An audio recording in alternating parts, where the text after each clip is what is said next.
We're going to be updating the content on the site, adding in some placeholder content, and then also updating and adding in more structure into our page content, such as splitting the footer, aligning the images in line with the text, adding in the content.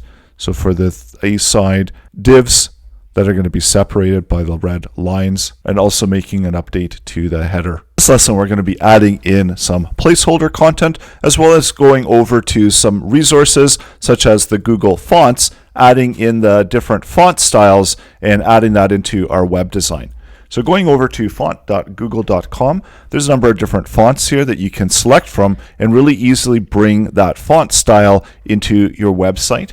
So you can also search for the various fonts, look at the various font categories, and make a selection from the ones that are being presented. You can also search for the different fonts, different languages. They've got examples of how the fonts are going to look. So the font that I'm going to be selecting is going to be the Source Sans Pro. And then once you select it, you get an example of how it looks on the different boldnesses and different styling.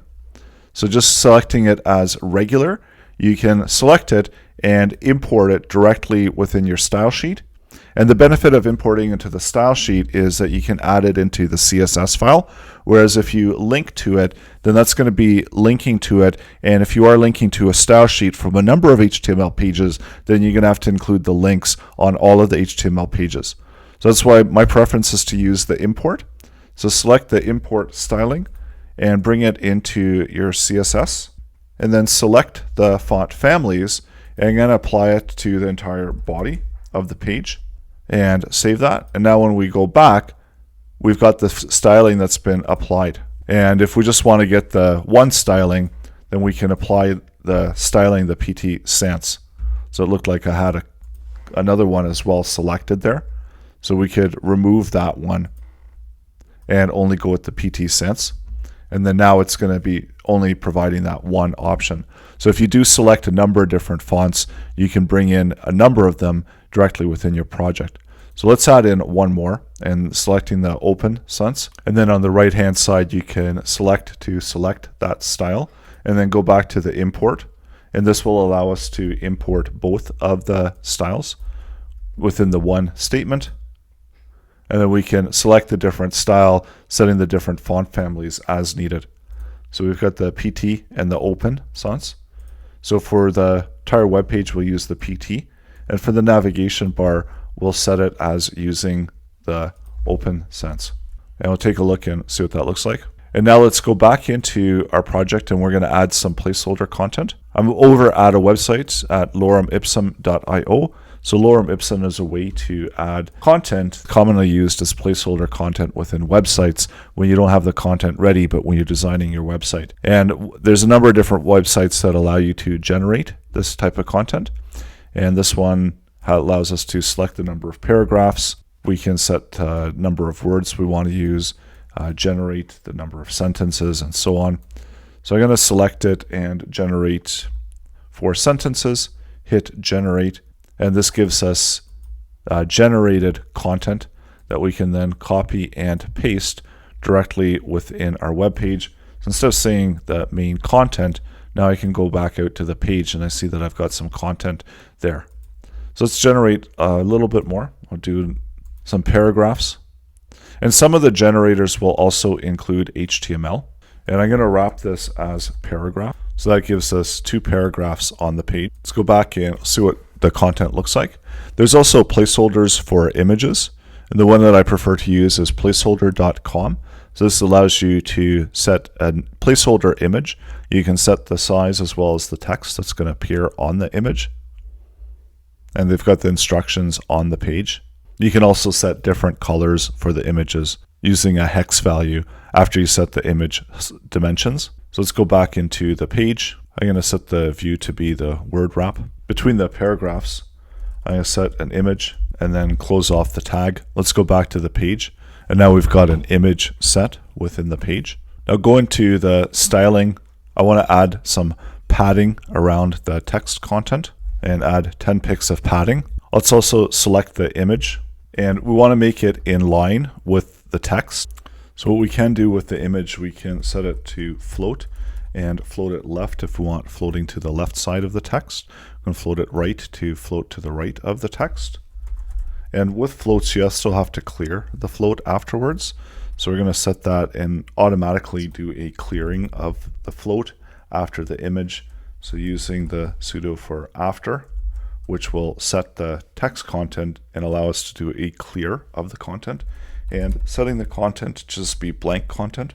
Set the display property to table so that it's a table display for the element that's set afterwards. And then using the clear both, so that will clear any floats. So if we do add any additional content afterwards, the float isn't going to be affected by it. Also for the image, set a border and give it a thumbnail type feel. So set a fairly thick border around it, and then also a margin.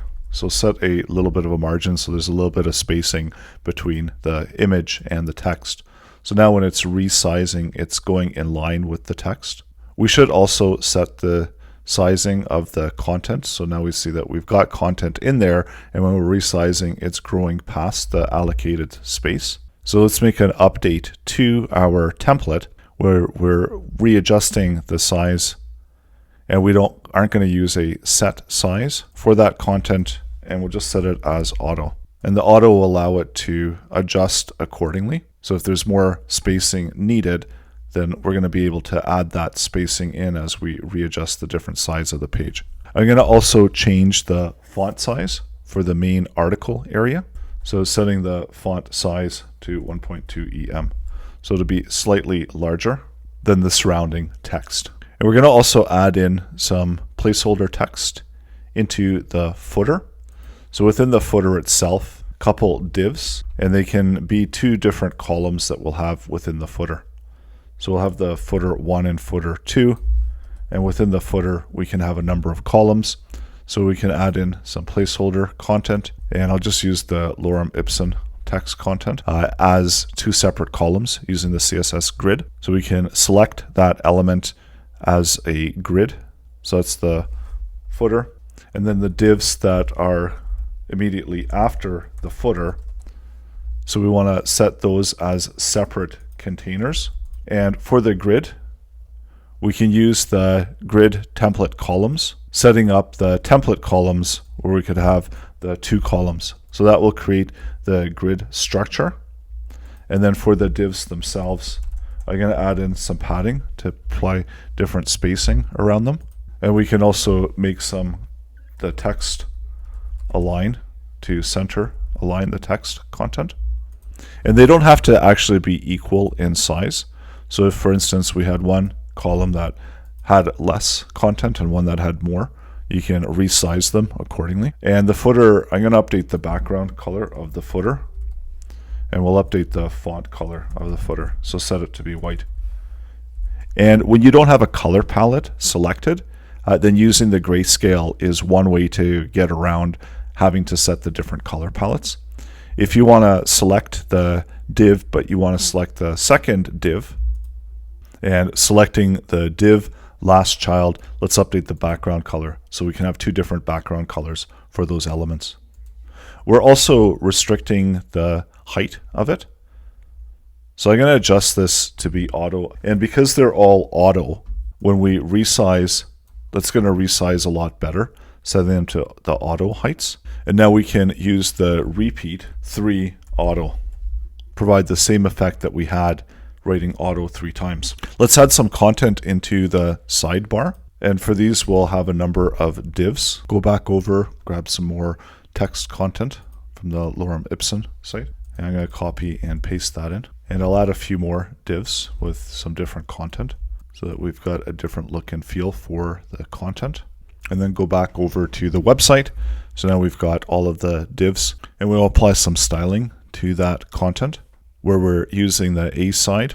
Select that, and then select the divs that are within the A side and set a margin around them. So that will provide some separation for the content itself. I'm also going to do a border bottom. So this is just going to be a border just at the bottom. And I'll set it to be red, toothpick, and solid. So that will provide the spacing between it as well as a border at the bottom for the content. And then for the padding, left and right can be 0, and top and bottom, let's set the padding to be 5 pixels. So again, providing additional spacing between the page elements. I'm also going to update the margins to be 0 for the left and right. Let's select the divs and select the first letter and set the color to be red of the first letter. Also update the font size of the first letter so we can make it slightly larger so it stands out just a little bit. And actually this should be 10 pixels as we're doing the top and the bottom, and then 0 for the left and the right. So let's do a quick update of that, and I'll make the left and the right slightly smaller.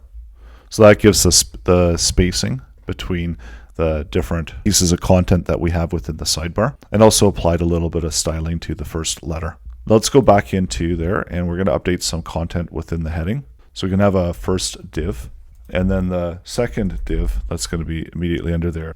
So there's a company name, company slogan. Let's apply some styling to that. So that's within the header. We'll make the font size really large on those elements, and we'll do a text align to center all of the text. So center the text, and then selecting the divs and the first child. So what we want to apply for the content within the first child. So setting the font size, and I'll set it to really big to be 3EM, and also add in some padding. And let's do padding just at the top, so that will move the content down a little bit. And now let's select the last child. So that's going to be the slogan area, as we only just have two elements that are contained within there. And for this, we'll set the font size to be 2EM.